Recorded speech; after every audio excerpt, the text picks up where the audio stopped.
कुछ चीखें दीवारों से टकराकर लौट आती हैं, कुछ आत्माएं मरने के बाद भी सिसकती रहती हैं, और जब कोई उस सिसकी को सुन लेता है तो वो भी कभी चैन से नहीं जी पाता।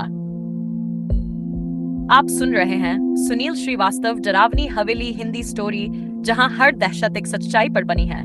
चैनल को सब्सक्राइब जरूर कर लीजिए, क्योंकि अगली डरावनी कहानी शायद आपके ही ख्वाबों से निकल कर आए। मैंने तुझसे कहा था सीमा, अगर अधूरी विद्या को फिर से छेड़ा तो जो अधूरा था वो अब पूरा हो जाएगा।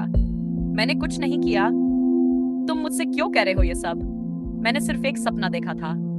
सपना नहीं था वो तो बस बुलावा था।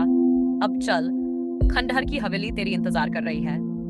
सीमा चुपचाप बिस्तर से उठती है, जैसे किसी अनजानी शक्ति ने उसे खींच लिया हो।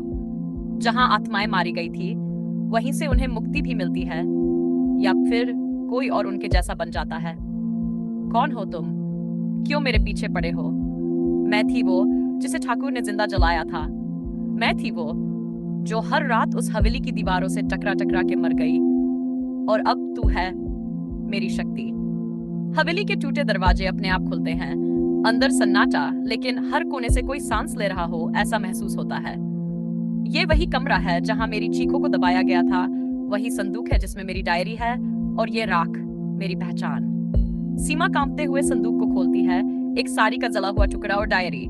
सीमा, अब तू जान चुकी है, अब पीछे नहीं हट सकती। अब तू ही मुझे मुक्ति दिलाएगी या खुद भी यहीं रह जाएगी। दरवाजे अपने आप बंद हो जाते हैं। हवेली कांप उठती है, दीवारों से लहू बहने लगता है। कुछ रहस्य जितना जानने जाओ उतने ही गहरे खींचते हैं। सीमा ने सच्चाई छू ली।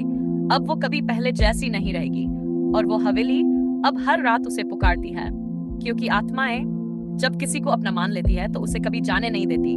बाय बाय, टेक केयर, और याद रखना, अगली बार कोई ख्वाब सच ले तो आंख खोलने से पहले एक बार पीछे जरूर देख लेना।